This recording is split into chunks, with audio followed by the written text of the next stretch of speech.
All right, praising God, not even for second chances as much as extra chances. And if you have ever burned through your second chance, then you know what I'm talking about. As the city of Nineveh is going to make good on its extra chance brought to it by a prophet who is on his second chance, as we will see in verse 1 of chapter 3 that reads, "Then the word of the Lord came to Jonah the second time, saying, Arise, go to Nineveh, that great city, and call out against it the message that I tell you."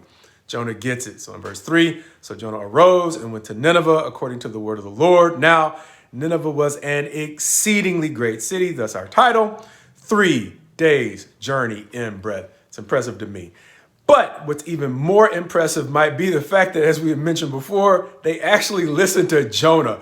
Jonah is going to go on in verse 4 to begin to go into the city, going in about a day's journey, calling out, "Yet 40 days and Nineveh shall be overthrown." The people believed God, and they are going to call for a fast and put on sackcloth from the greatest of them to the least. As by the time we get to verse 6, word will have reached the king, who is going to issue a proclamation throughout the land saying that nobody, not even the animals, are to eat food or drink water, concluding around verse 9. A familiar phrase from the prophecies against Israel. Who knows? Maybe God will relent, specifically saying here, who knows? God may turn and relent and turn from his fierce anger so that we may not perish. The irony being God's own people and the prophets we have looked at to this point are going to help us understand that neither Israel nor Judah listened to the who knows in the prophecies.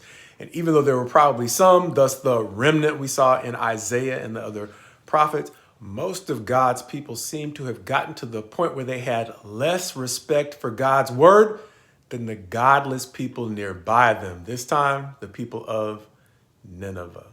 An observation that actually makes me wonder, how much might that still be true today?